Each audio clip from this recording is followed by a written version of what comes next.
And welcome to everyone for joining us today for our panel on the choices we make. We'll be focusing on food, the food industry, and its relationship to the meat industry and the food choices that we're making. My name is Mark Anthony Arsenio. I am the academic program coordinator in the Department of Comparative Studies, which is graciously sponsoring this event for today. I'm also the chapter leader of Slow Food Columbus, which is co-hosting this event with us.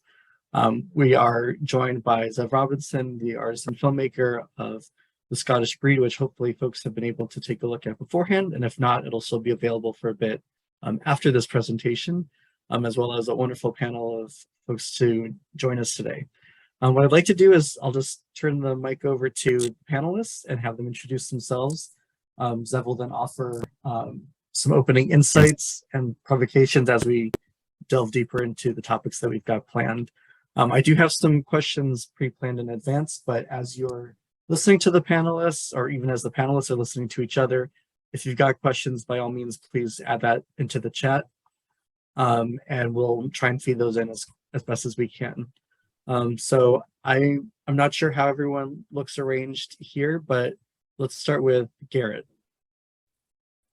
Okay, hello everybody. It's a pleasure to be with you today. My name is Garrett Broad. I'm an associate professor of communication and media studies at Fordham University in New York City.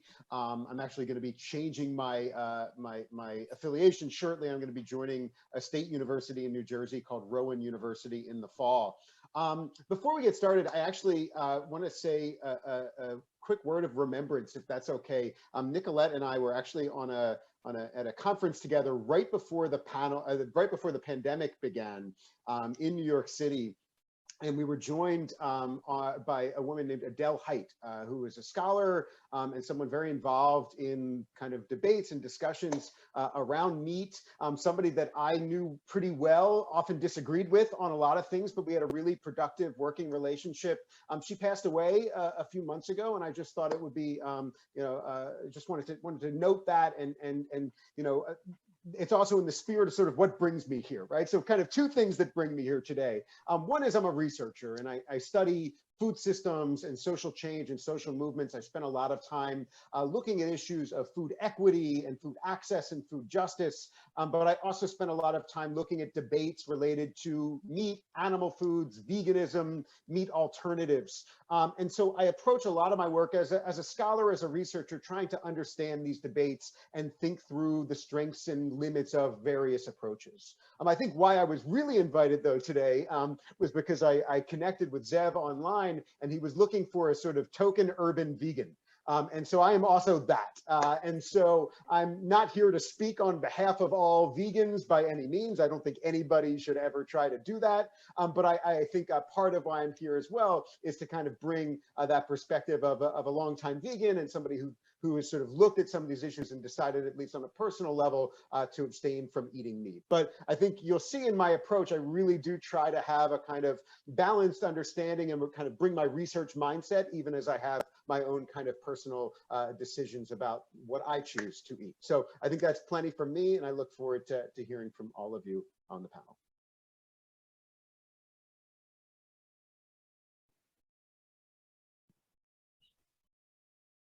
We didn't hear you there, Mark. Sorry, let's move on to Nicolette. Thanks, Garrett. Okay, hello everyone. I was about to say good morning because it's morning for me, but I realize it's not morning for many of you. So I'm in California, and I'm originally from Michigan, and lived in New York as well. So I span a lot of the geographies that are represented on this panel. But I live and work currently on a ranch that raises cattle on grass on the Pacific coast of the United States.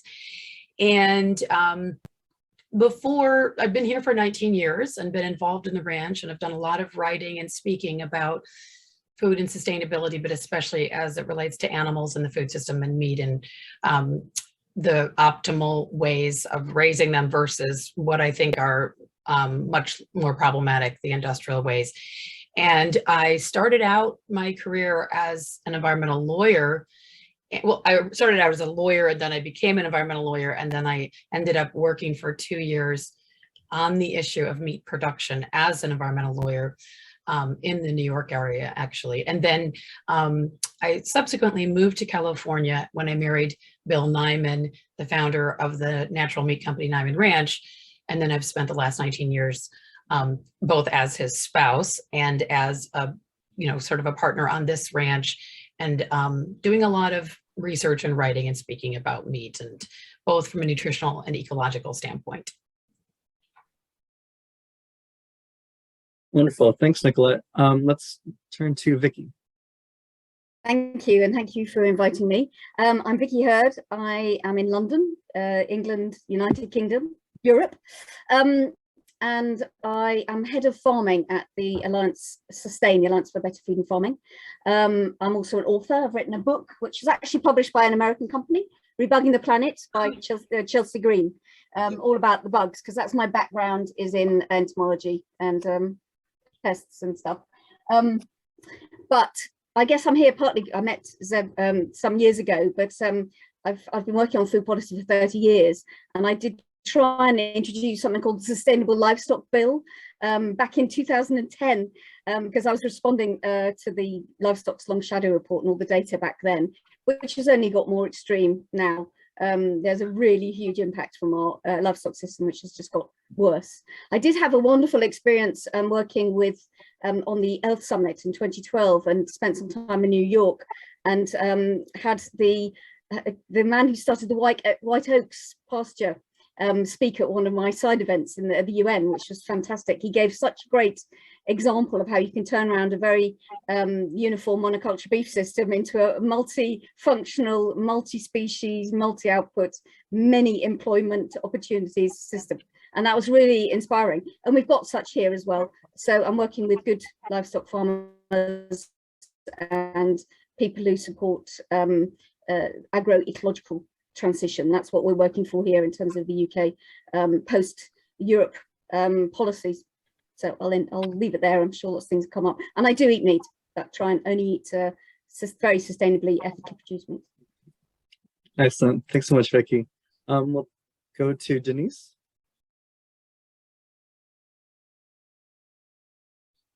Great. Thanks very much, Mark. Can everybody hear me all right? Yep. Yeah, great. My name is Denise Walton. I farm here in the Scottish borders in southern Scotland, in the UK, in Europe. I farm with my husband and our son Angus, who is now in partnership with us. We farm 650 acres of beef with a small sheep and pig enterprise. And we are both organic and pasture for life certified. So my background is as an ecologist, and my main interest and specialism was in grass. So I've sort of brought that into our farming practice, if you like. So yes, I suppose, Vicki, we're one of those families in that from a very decrepit farm 25 years ago, we've now, and just myself and my husband working, and Angus is a small boy, we now employ 10 people, whereas we didn't employ anyone when we started. And where there are no hedgerows, you've got 6 kilometres of hedgerows. Where species were depleted, we've now got really good habitat indicator species for every single habitat on this farm. So, we've got 6 to 8 really nice discrete habitats for which they're habitat indicators for each. We also have an on-farm butchery, and we sell direct online and to restaurants and hotels, and we do farmers markets. We do 12 a month, so we do lots of customer facing. In addition, our meat was analysed as part of a project, a SUSCAT project by the University of Newcastle upon Tyne, looking at the nutritional value of 10 different types of meat, straight from the supermarket, grain-fed, right through to conservation grass only, and we're in that category. And the result was unequivocally, the nutrient density was so high that we could actually put on our label, contravening trading style, a source of omega-3.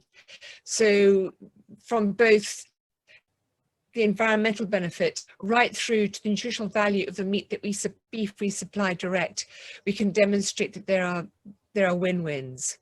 Thank you. Wonderful. Thanks so much, Denise, for that introduction. And then last but certainly not least, we'll turn it to Zev. Zev will introduce himself and again set some of this context for our conversation this afternoon. So I've been making documentaries about food and related social and environmental issues since 2008. I was living in Spain at the time, and I did something about an isolated region that was largely self-sufficient and produced 80 to 90% of its own food. In that film, I filmed a pig slaughter that people did every year. They stuck a knife in the throat and it bled to death within about 5 minutes. It was an experience, and it was fascinating to see something that was a living being turned into food within, half an hour. They butchered it. They made sausages from every part. There was as little waste as possible. The ears, the hooves, everything that could be used was used. There was no energy expended. It was all by hand. And so that was kind of part of it. And people that I interviewed talked about how fond they were of the animals that they then had to slaughter because it was an ecosystem. And one of the interviewees in that film defined an ecosystem as having the populace, the ability to feed it, and the waste capabilities within a close area. Then I came back to the UK and I started making documentaries about Scotland. And I had the opportunity to do the Scottish breed. I was introduced first to one livestock farmer, and they were all free range. And then I met Denise and the rest. So that was another great experience. And I've been hearing, and kind of threw me into the middle of the debate about sustainability, meat, the damage that a lot of people are saying, but I also saw that there was a lot of benefits to meat production. It was keeping rural areas alive. It was regenerating parts of the area, and the vegan arguments.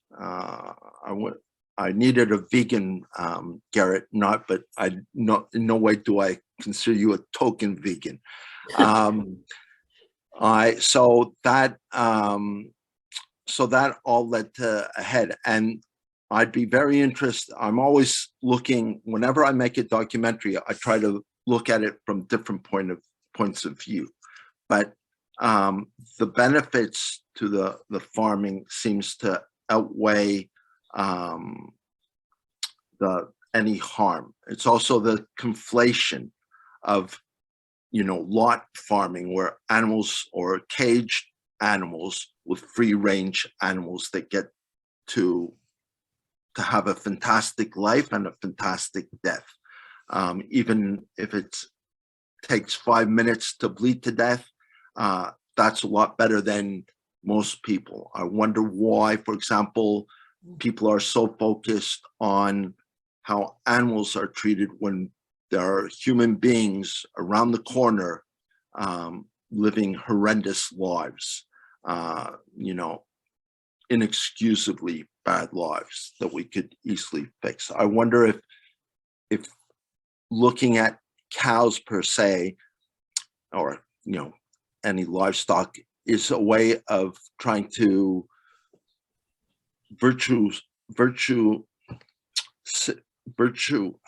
signal our virtues rather than change a system. And I also, that it said that ruminants are responsible for 18% of greenhouse gases, but then it turned out that raising the Amazon rainforest counts for a third of that. So, but either way, 80% of our greenhouse gases are caused by other things. So these are all questions that I know I have some friends who are vegans. I know other people. I show my films, and so those are questions that I would like the panelists, including our token vegan, to kind of answer, especially since Garrett's looking at food systems and whether a person has a bit. The other one last thing is that I eat a little meat, not much. When I was younger, it just got very heavy, so I cut down, and I've fluctuated between a bit of meat and no meat, or extremely little meat. But my carbon footprint in no way outweighs a lot of vegans who will, take a big car or whatever else that they buy. So anyways, those are the questions I have. I'll leave it at that. Great. So there are clearly a lot of questions. I'm even provoked by Zev's commentary here. And so, to just start us off, I'd like to know what folks' relationship to meat is at this point in terms of what you're consuming or how you're viewing meat within this food system. And just, it's a pretty open question to start us off, but provide some of that context for those who are also listening in today. Who would like to start? I'll start since there's no one else jumping forward. I have probably one of the more unusual relationships to meat among all of us.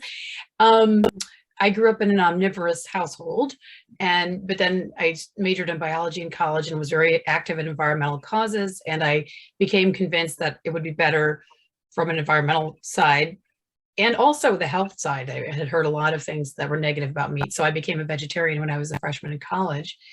And I continued as a vegetarian for over 30 years and just recently returned to eating meat. I made that shift for two reasons. One was because the more I had learned about this and the more I had been directly involved with, I've been on a lot of farms and ranches in addition to our own and around the world, actually. And I had become increasingly convinced that the whole sort of polarized debate around meat was really not just an oversimplification, but was really misleading, because I became increasingly convinced, and I am convinced, that the ecological problems associated with the food system are really much more about industrialization versus systems that are more complex, more ecologically based, and things that mirror nature. And in fact, when you think of it more that way, animals become a positive component of a sustainable food system because they add to the complexity and they make systems possible that are much more like natural systems, ecosystems, where there are many different elements that are constantly interacting with each other. So my views about the ecological impact have shifted a lot. And then as I passed the point of 50 years of age, I felt I wanted to make my own diet as nourishing as possible. And I felt that meat would be a very important component to that. So even though I'm very aware, as someone who was a vegetarian for 33 years, I understand perfectly that you can eat without meat. But I felt that for my own choices, I wanted to have the most nourishment from food, not from supplements or other kinds of, non-food items. And to do that, I felt meat was a really important part. So I've reintegrated meat into my diet, and I've been very glad that I did that a couple of years ago.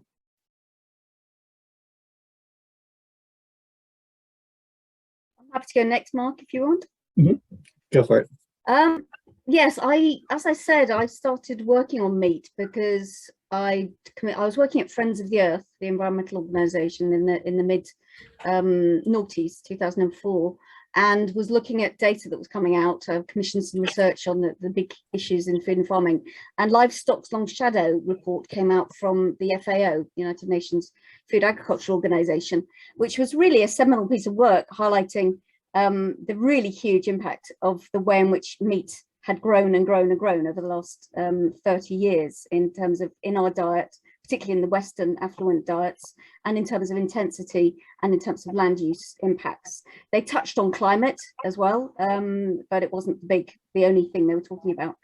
And I come at this now, and back then I decided to run a campaign. We did a huge campaign, tried to get a law into Parliament, but it was too soon. It was way too soon, and it's almost too soon now. This is such a personal issue. I've found over the years, and I've done various campaigns on this, that it's so much what you eat, and particularly the meat you eat, is very, very emotional issue and very emotive issue, and it's a very political issue. And in the UK, it's a very hot issue at the moment because we have a cost of living crisis, and so anything that suggests we either increase the price of meat by making it more sustainable or change people's ability to access meat, there's immediate political reaction. This is despite the fact that the evidence is absolutely overwhelming that we need to reduce our consumption of meat. And I'm absolutely of the opinion from the evidence that we should cut out factory farmed intensively red meat. But I think there is a place, as Nicolette was saying, in a ecosystem, a farm ecosystem, a whole farm system for livestock. And I think there are many reasons for that: nutritionally, the state of the soil, the microbiota, and the interaction of that with our own gut biota, and how the gut biota affects the brain and our overall health. There's loads of complex issues which I don't think are necessarily brought to the table when people are making a very polarized debate about this. I also think we've got to remember this isn't just about climate.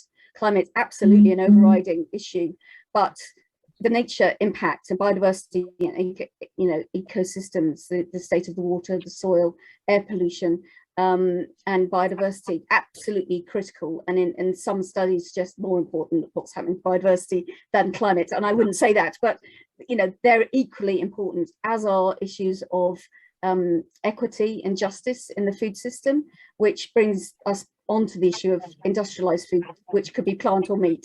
And as Nicolette said, that's one of the areas I think is understood too little.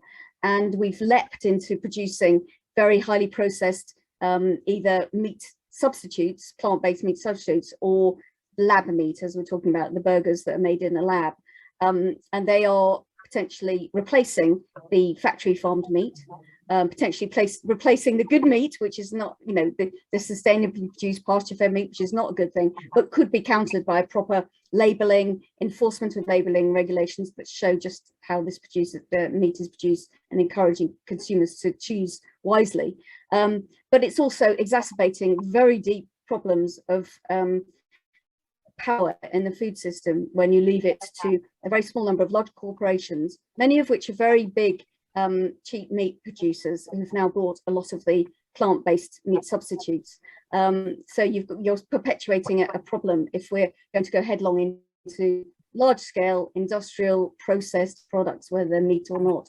And then we've got to address the issue of power. So finally, final thing, we've got to talk what's great about Zev's film. It talks about where to sell and having a supply chain that is responsive.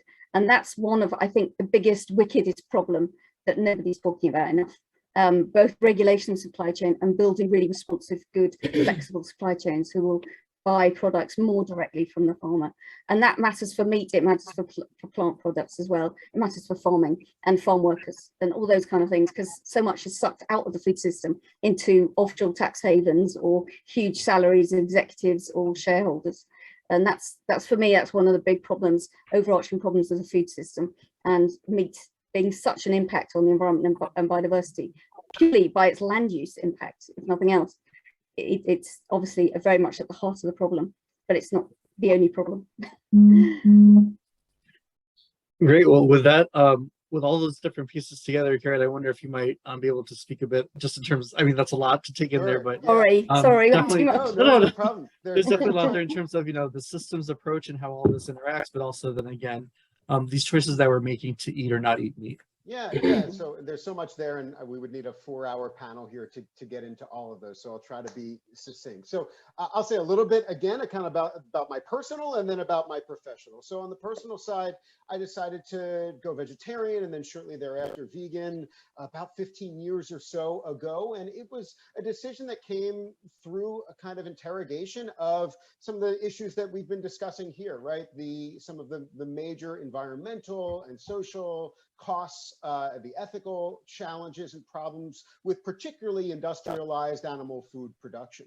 And for me, it felt right to abstain entirely. It actually, for me, is also part of a broader commitment to issues of social equity and social justice. I frankly, I really kind of reject the framing that Zev offered a little bit earlier in terms of saying, oh, why are we caring about cows when there's people down the street? I think there's enough compassion in our heart to care about any number of things. And frankly, it seems a little incompatible with the idea that you're also making the claim that people are caring about the animals that they are raising at the same time, right? So we can care about both, right? And we can express that compassion in different ways. And for me, veganism has been something that has worked, right? It works for me personally from a health perspective.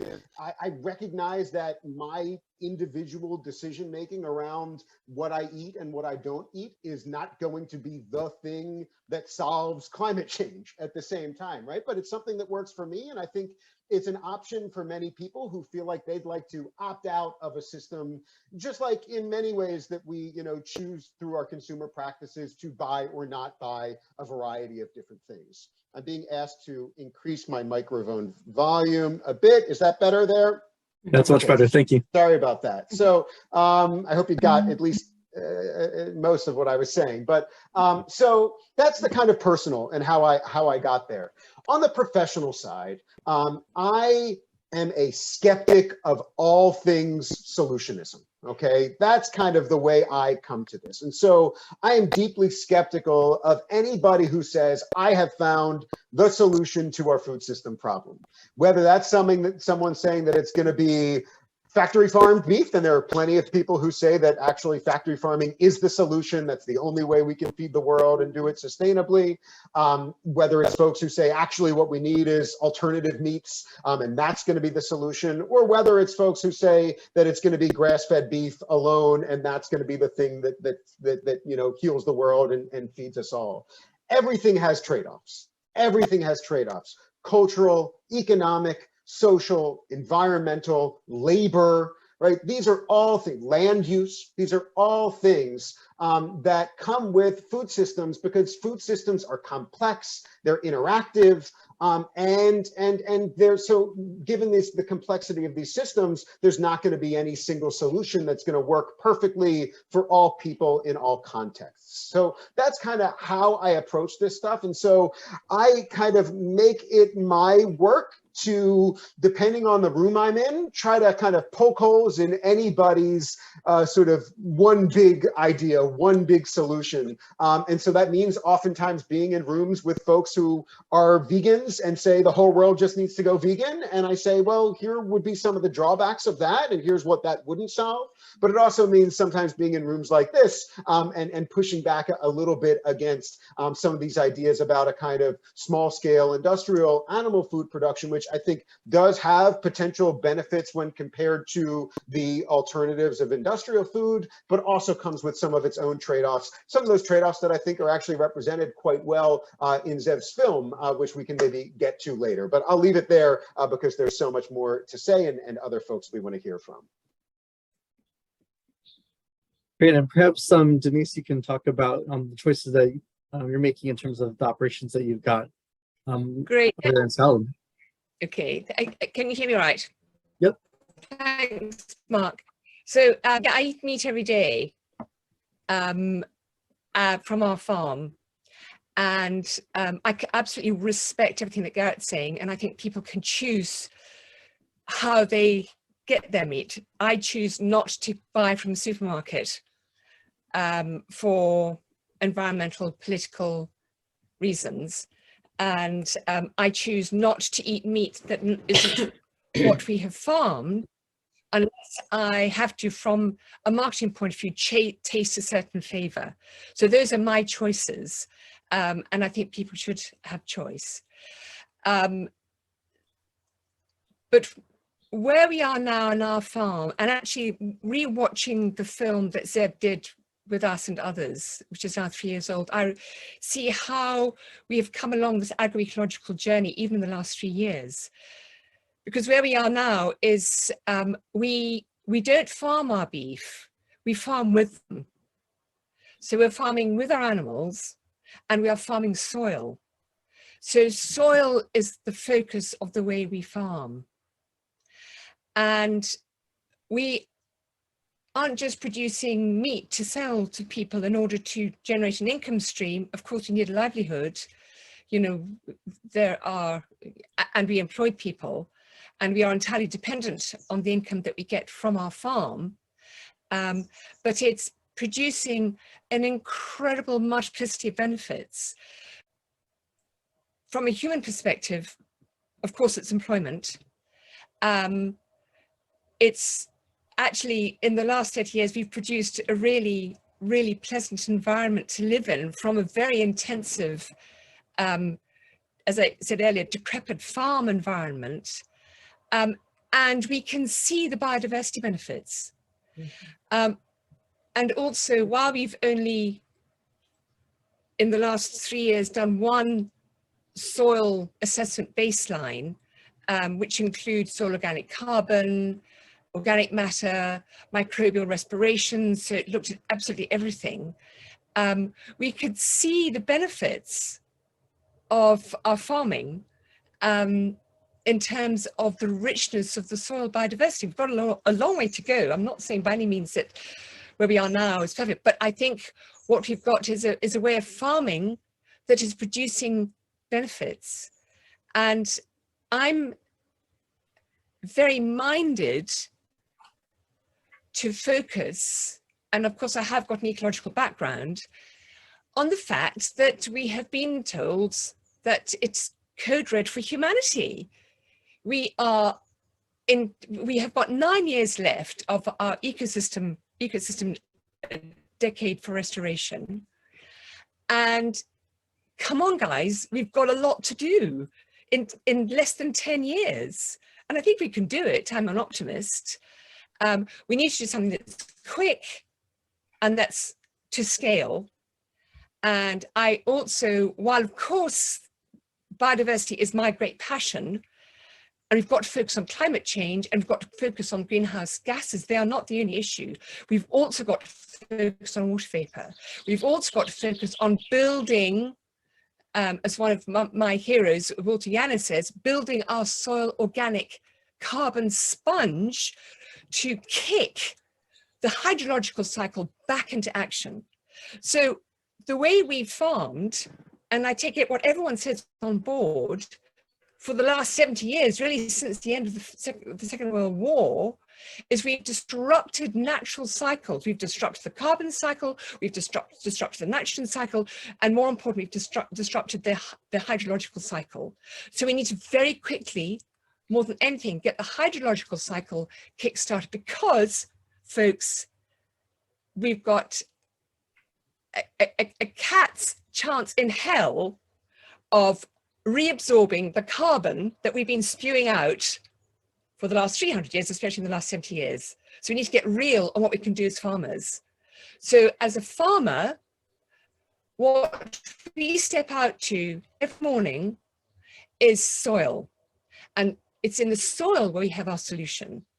And I take the point about trade-offs. I don't know if trade-offs is the right kind of narrative to use in this context, because it's very human-centric and just thinks of it in terms of what the human benefit is. But actually, there are lots of benefits that our science cannot identify, but we just have to trust once we get these cycles kick-started, especially the hydrological cycle, we start cooling the planet with vegetation.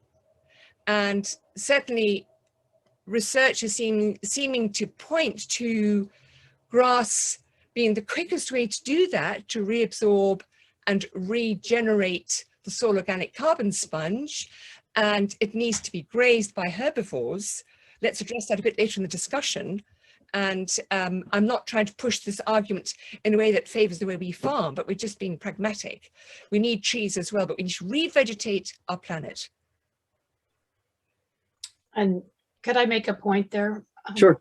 Follow up on that? Yeah, because I think one of the biggest, this has been already such a rich conversation, and I think this has highlighted this point. There's a sort of a false dichotomy, I think, in the narrative again and again about meat, which is that meat is inherently bad, both nutritionally and from a health perspective, but primarily lately from an ecological perspective. And in fact, and so there's always this zero-sum game presented that if we raise meat, we are less capable of feeding the growing number of humans on the planet because, you know, per calorie and per acre, you can produce more calories from plants. So the claim goes, okay. But in fact, as I point out in my book, Defending Beef, almost half of the Earth's surface is non-farmable. And in fact, these are areas that are either often too cool in the times of year where there's precipitation, there's simply inadequate soil cover, it's too hilly, it's too rocky. You know, there are many, many different things that from a climate perspective make it impossible to grow crops on a huge portion of the Earth's surface. And that is in fact where the vast majority of the grazing animals of the world are. They are on that land that you cannot farm. So where you have good grazing, and I think the point Denise was just making is so important, where you have good grazing, and again, I go through a lot of research on, you know, there's a ton of scientific research from around the world showing this. There's not just more vegetation and more vegetative growth, but you have more moisture kept in the soil where you have good grazing practices versus no grazing, and you have more biological life in the soil, more organisms of all shapes and sizes, everything from microorganisms to soil dwelling worms and insects, all different kinds of life in the soil. And there's a great deal more diversity of the microbiological life in the soil. So you have more biodiversity from the ground up where you have grazing versus where you don't have it. And if you have good grazing practices, you have dramatic ecological benefits starting from the soil microbiome, basically. And that creates more vegetation and more diversity of vegetation and more diversity of life of all types, of all shapes and sizes above ground. So the whole discussion about meat being inherently negative from an ecological standpoint just misses this whole point. And this is so important. And so this is why I'm, you know, constantly using this phrase, it's not the cow, it's the how. Because if you have cattle being regarded, you know, as one example, as far as livestock, as a negative, then you're missing this whole point about the incredible importance of animals, and particularly grazing animals, in ecosystem health and ultimately planetary health. So I think the real challenge is not to reduce or eliminate meat or animals from the food system. It's to focus on how do we use the animals in terms of our farming systems and ranching systems and our livestock keeping systems in such a way that they're having an ecological benefit, so that they're mimicking the disappeared wild grazing herds that once covered much of the planet. And when we focus on that as the key question, where that's where the energy is, we can have dramatic ecological benefits and really come closer towards true solutions of feeding, you know, creating food that will feed people, you know, high quality, really nourishing food. And I don't want to start wading into this debate about how much meat people should be eating, but quite frankly, I do not accept, and I did accept it a couple decades ago, but I no longer accept this idea that we should all be reducing our meat consumption. In fact, I think that is a very unhelpful notion because it suggests that everyone should be reducing their meat, when in fact, in the industrialized world, people have been reducing their especially their red meat consumption for decades. And At the same time, like in the United States, we have not been increasing the numbers of animals that produce red meat at all. If you look at I'd go through all this in a lot of detail in my book. If you look at the numbers have not been increasing. So it's really kind of a false narrative in terms of how much meat people are eating in the Western world, and in everything, whether you're looking at eggs or butter or all that stuff. That consumption has all gone down for decades. And we have people throughout the developing world who are, in particular, who are nutritionally really in need of very nourishing foods that comes from animals. So I think when we keep talking about reducing meat and how meat is bad and we should be eating less of it, that's actually very unhelpful for the discussion. But I don't want to sort of focus on that. I just want to point out that so much of the Earth's surface is not farmable and can benefit from the presence of animals when they are well managed. So I just think that's an essential point. Garrett, it looks like you're itching to again, respond. I mean, there's so much there, and I'm going to do my best to respond to a couple key points. And I want to bring it back to Zev's film, which is kind of what brought us back here, right? And there were some really interesting comments in that film, because what I'm hearing in a lot of this discussion, right, this idea of this need for, reclaiming all of this land and bringing and having it altered into, cattle grazing, et cetera, mimicking natural processes. Although I would dispute whether, cattle raised for market can necessarily mimic natural processes, given the type of land management required to protect cattle from other predators and things like that. But we can bookmark that. But there was a comment from a gentleman in the film who basically said,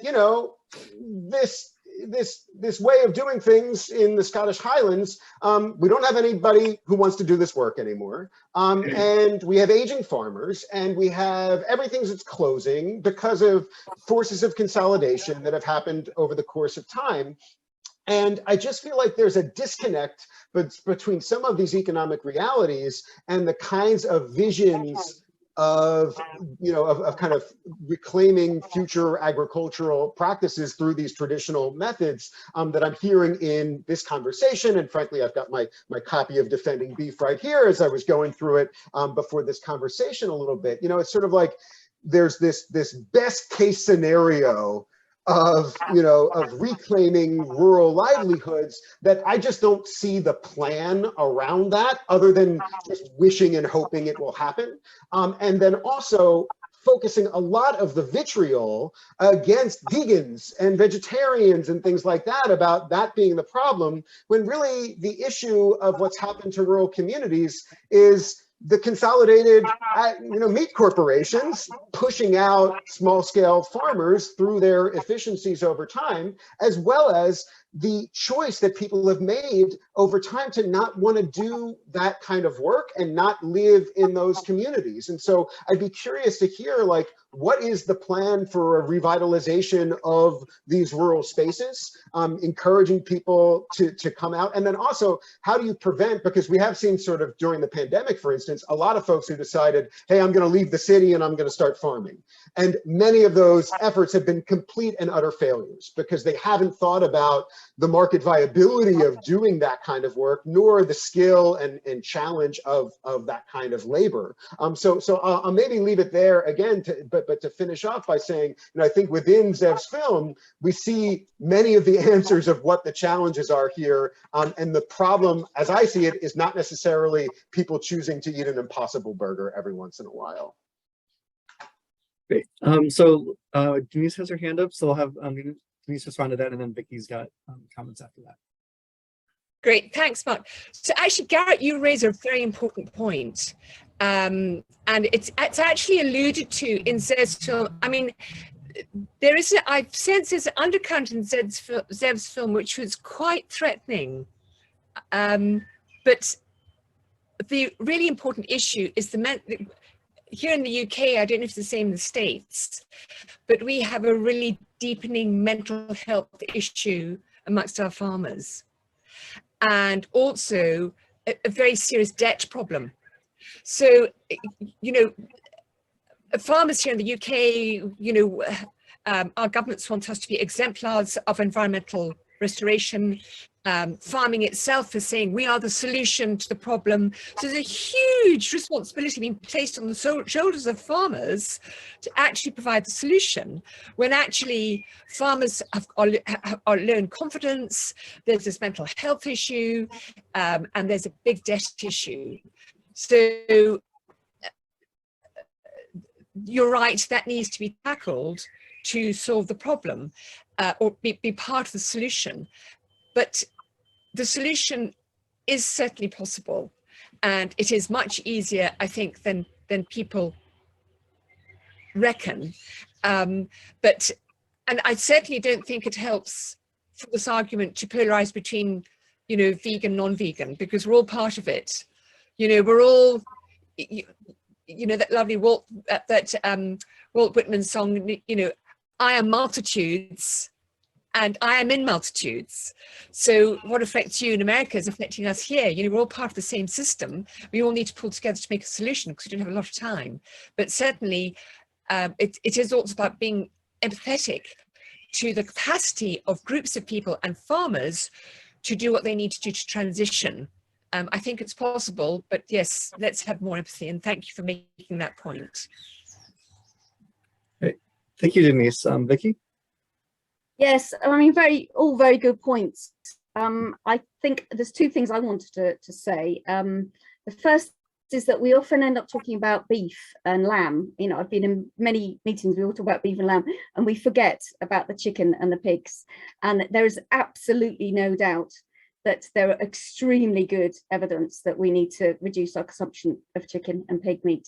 In terms of the land required to produce the feed for those animals that are produced mostly produced, they don't have to be, but they're mostly produced in, and increasingly across the globe, in very intensive zero grazing, zero outside farms, using a lot of antibiotics, a lot of feed, and with a lot of welfare and ethical issues. No doubt at all, the people eating meat, and I don't know if I agree with Colette, because we're eating meat 3 times a day in this country, very cheap chicken in sandwiches, and you know, and it's totally unsustainable, and that's clear from the evidence. In terms of beef and other ruminants, it is more complicated, I think. And although I should say with chicken and pigs, I think there can be a role.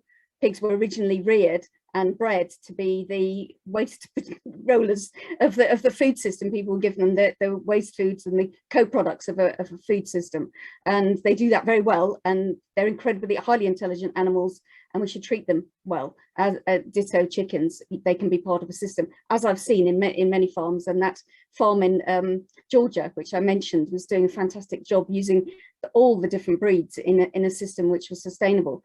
But I do think there is a lot of evidence also that we need to reduce the global beef and sheep ruminant herd. It might be right that they are absolutely key to maintaining biodiversity in areas across the globe. In the UK, they can be incredibly supportive of biodiversity, and the climate change impact can be definitely mitigated, and particularly when it's a really well managed system, they will be, you know, can be climate neutral. But that's not the usual system, particularly beef from cull cows in the dairy system, which across Europe is mostly housed. You know, people have this image of dairy cows grazing, and an awful lot of them are actually not grazing at all. They're being fed on concentrates and on grass from a system which is heavily fertilized. So, you know, we can't leave that as it is. You know, the evidence from the UN downwards is quite clear that's not sustainable. But that's not me saying beef is, you know, we shouldn't be eating beef. But I do think we've got to eat less meat, all of it, and also waste less. One of the things I campaigned on a while ago was, you know, it's absolutely incredible to waste food at all, but to waste meat is totally unacceptable. And the final thing I want to say is that a lot of this comes down to policies of the industry and policies of governments and policies of international governments. None of this is going to happen without that. I don't put I would never put pressure on the farmers or on the consumers to solve this. But it's a wicked problem. There's no question. For 30 years, we've invested in breeds and in systems and in supply chains and in processing. There has been incredibly large amount of capitalization in the system, which is geared to what we have now. And what we have now is unsustainable. So we need governments and governments to regulate industry, governments to regulate the procurement, and it's not going to be individuals, but individuals as citizens joining campaigns, working with farmers, supporting shorter supply chains and meat from really good farmers. That's absolutely critical, but they've also got to be part of a movement for change, I'd say. So that's you know, it's my reaction. I think the less and better is a critical thing, but we could also say let more and better plants, because there's terrible plant production out there. Mhm.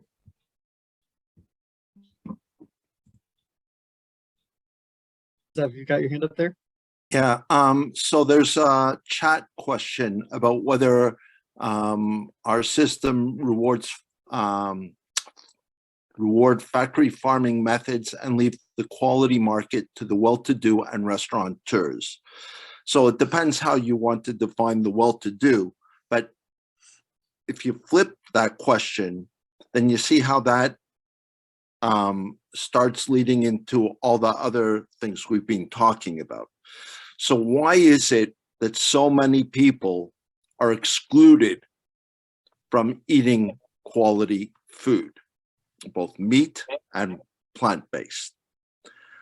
You have a system where the cheapest possible food is made to keep people's stomachs full. I did a documentary on bread, and the same question, same issues are there. And then that needs to be transported long distances, and that wastes energy.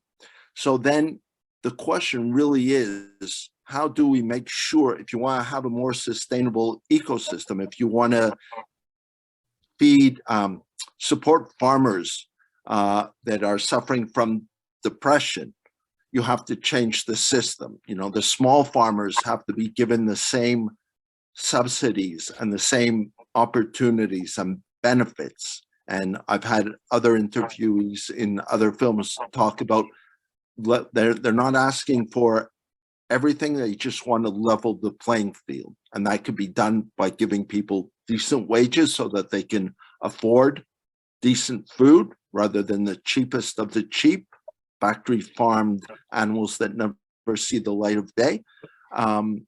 And you can have different tax rates. You can have business rates where small businesses are given better tax rates than large businesses, rather than the other way around, at least the way it is in parts of the UK.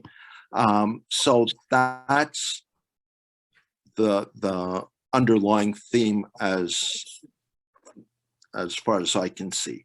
But the cost, if I could real quick, the cost is really not the higher cost, and the folks actually raising these animals can fill me in more here, right? But the higher cost of the sort of highest quality premium grass-fed beef is not a product of subsidies. It's a product of the scale, fundamentally, right? That when you're doing things on a smaller local scale, it's not part of a broader vertically integrated operation. It's not being done on an enormous scale.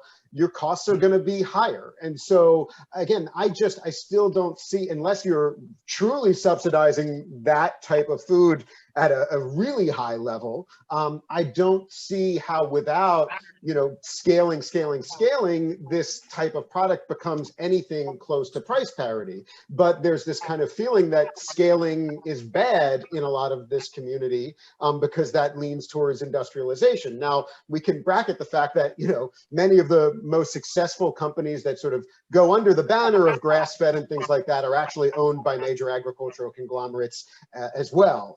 But yeah, to me, you know, and again, I'd love to hear, is this, I don't see a way that this ever is anything other than a major premium product given the scale, and I think that's kind of the intention in many ways.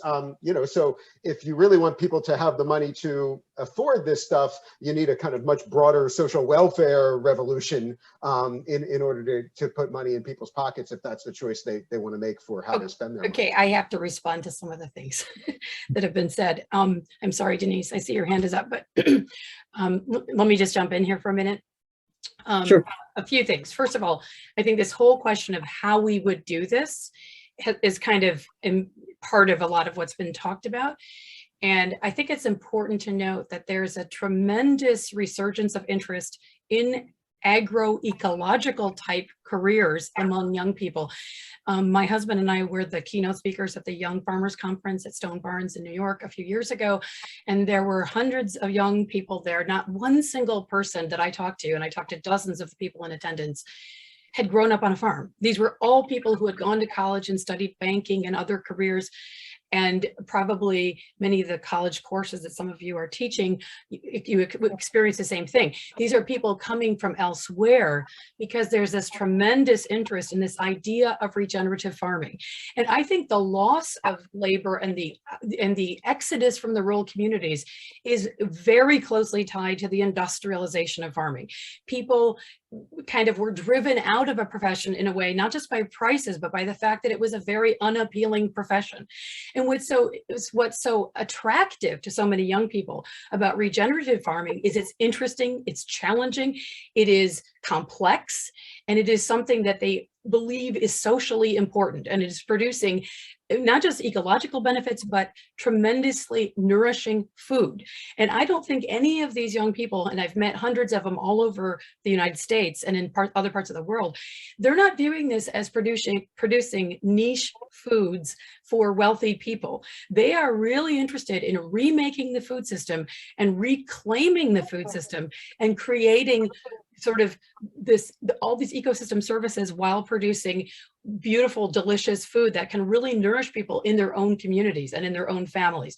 So I think that's really important. In terms of the subsidies, we are still in the United States and in many parts of the industrialized world, we are subsidizing industrial farming practices. So the point that I think Zev was making, if I understood him correctly, and I would agree with this, is that when you don't subsidize that way, when you actually try to subsidize beneficial practices or remove the subsidies like New Zealand has done, I don't really favor that approach, but that could be done as well, you would level the playing field more. And I talk in my first book, Righteous Pork Chop, in detail about how much of the way we approach farming in the industrialized world is actually subsidizing industrial farming.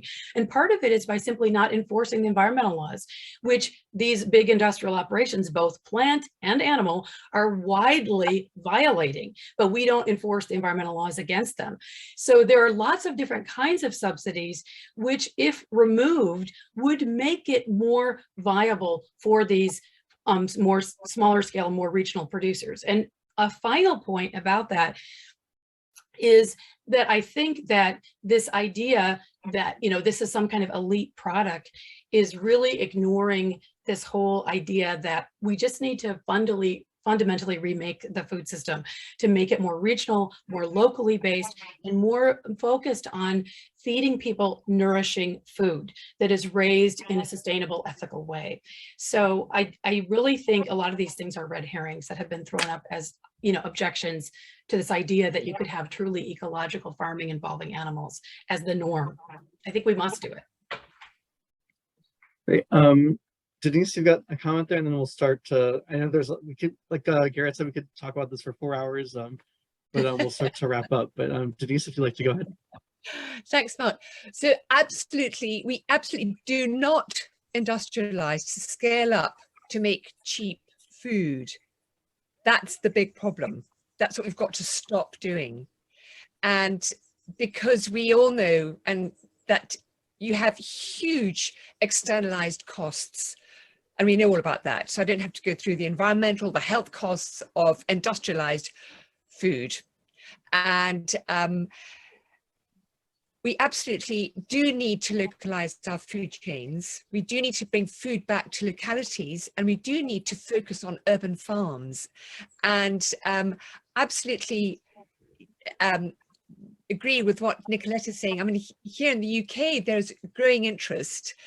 We've got a Land Workers Alliance here in the UK that's got loads of young people joining in because they want to farm and grow regeneratively, both including meat and vegetables. So it's a mix to bring food systems back to localities and to reframe our food system. But what we also absolutely have got to stop using, we've got to stop using agrochemicals on our land, because not least it destroys soil structures, it destroys soil microbiota, it's destroying our guts. The use of glyphosate is an evil, and we've actually got to stop doing that. And I think through all of this discussion, the strong link is that the extent to which we're being pushed by the corporates to scale up and industrialize, because we all know very well why that's happening. And we've just got to say, actually, no, we're going to localize. And that's the response.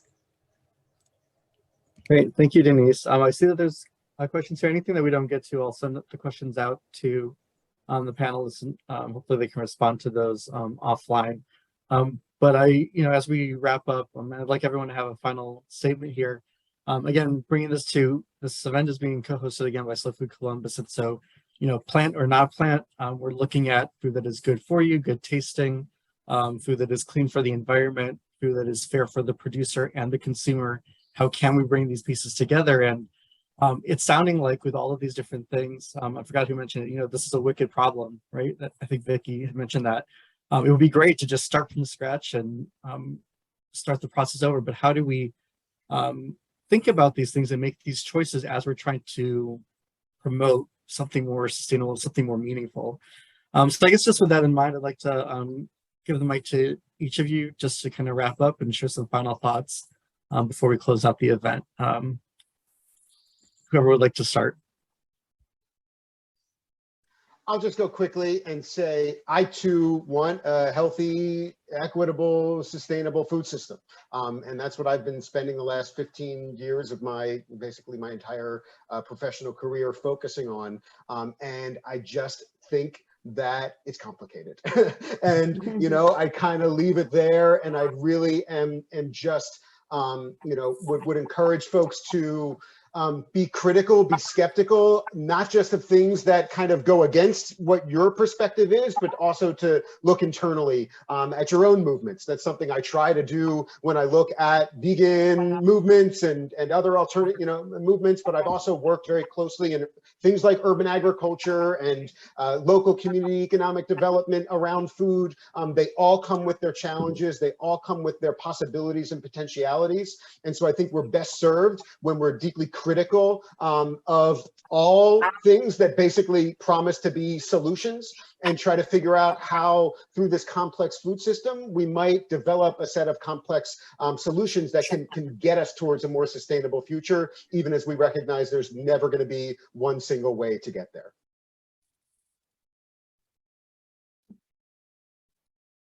Shall I go next, Mark? Sure. Is that all right? Yep. Yeah, and there's a good comment from somebody in the chat there about this. The household spend on food has never been lower, and UK is particularly low cost food, but we have a cost of living crisis, so people, it is complicated, as Garrett said. But I do think I've been trying for 30 years to regulate and running campaigns to regulate the system, and we do need that. I absolutely think we do that, and to get the big hedge funds and investors out of the food system, because they're making it even worse, and they're grabbing the industry, even as the Ukraine crisis is creating problems. They're taking advantage of that. So that does need regulation. But I also am working now on the alternative food system. We need alternatives, not to scale up to get bigger and bigger, but to be multiplied and to replicate across the country, so we get alternative and better routes to market for meat producers, and so they can diversify their operations, so they can do agroforestry and produce other things as well as meat, and they get a more diversified and less risky operation. That's, for me, key, but it needs a lot of investment, and we're demanding that of the government. So we need the regulation, and we need the alternatives being built up to try and tackle this wicked problem. But it's all about control and money, isn't it? Let's take that control and make sure the money goes where it's needed. Do you want me to go, Mark? Go ahead, Denise. Yeah, okay. So yeah, very quickly, we need a quick solution that we can scale up, that becomes a scalable ecosystem solution that looks at revegetating, no agrochemical use, and grazing, because we know that grass can cool the planet, and it's a quick response in the short time that we've got available. And absolutely, just touching on something Vicki has emphasized, you know, we stop buying industrially produced meat, just buy meat from a source that you know that is actually regenerating what they're farming. And I'd like to just want to make one tribute to slow food, because we became very involved with slow food in 2002. And the slow food ethos of good, clean and fair has really enriched our farming ethos. And if it wasn't for slow food, I think we, as a farming family, might be somewhere slightly different to where we are now. So a huge thank you to slow food. I appreciate hearing that, Denise. And then Nicolette? Yes, I had to unmute myself there again. Just a few, I agree so much with so much of what's been said and the complexity of it, and there is no single solution, and that there are so many components that can be brought to solutions. So I think the complexity is a challenge to all of us, to everyone listening and to everyone out there in the world. But it is certainly not, it does not mean that there is no solution. It just means the solutions are complex and multifaceted. And I think it's absolutely true. It is not, should not be entirely on the consumer's back, but the consumer has a role. It should not be entirely on the citizen, but the citizen, the voter, the policy maker, and the person who urges the policymaker what to do has a role. And I believe very strongly we need better policy, both domestically and internationally. And we need to be more thoughtful as consumers. We can all be just more involved in our own, what we're eating, not just what we're buying in a supermarket, but maybe getting out of the supermarket, trying to grow some of our own food if we live in areas where we can do that, trying to support local people that are, you know, raising food or growing things in our own communities, from farm stands and CSAs and all kinds of other things where we can access directly and support directly people that are actually raising food. And so I think there are many components to the solutions here, but they are doable, despite the fact that they are difficult. And so I would just sort of throw that out as something, you know, for each of us to continue to try to work on. And I would just say, again, it's not the cow, it is the how. And that applies to everything we're raising for food. We need better farming systems. We need to move, as Denise has pointed out a couple of times, we really need to move away from a chemical-based system, and we need to move towards systems that look more like natural systems and that are more complex and that are smaller in scale and have more components in them. And when we do that, we will not just have more ecological benefits, but we will produce much more nourishing food, and we will provide better living environments for all of the people working on farms and living near farms and in rural communities. And consequently, I believe we will bring more people back to the land, and we're already seeing that happening. So there's a lot of reason for optimism. Great. And then Zev, I'll give you the last mic here. But before I do I just want to say that in the film, the Rory Duff, who the elder gentleman, talked about how things were, and other people in other films have talked about the same thing. So you had a dozen local butchers in a neighborhood. You had what are called fishmonger, fish sellers in neighborhoods. You had local grocers in neighborhoods. You had a lot of benefits, social cohesion, the availability of locally produced food, because they tend to buy from local producers. That has all changed. And so the type of meat that is being produced by people like Nicolette and Denise becomes something that's a niche market for the well-to-do, or at least seen that way. But that didn't used to be the case. So how has that all changed? Right. Well, we've got you know, I'll say that from the comparative studies perspective, I very much appreciate the wide diversity of experiences here it seems to me that we can't actually tackle a food system if everyone agrees in the same exact way. So I appreciate the lively discourse here, and I hope that this isn't the last time that everyone here and those who are listening in think about these questions, especially with every food choice that you are making in your lives. So thank you to Zev again for creating this documentary, for those on the panel, and for everyone here who's joined us. Again, for my home department for sponsoring this event, and for Slow Food Columbus as well. I'd like to again thank you all for joining us. I'll ask the panelists to stay on for just a few minutes afterward, but thanks all.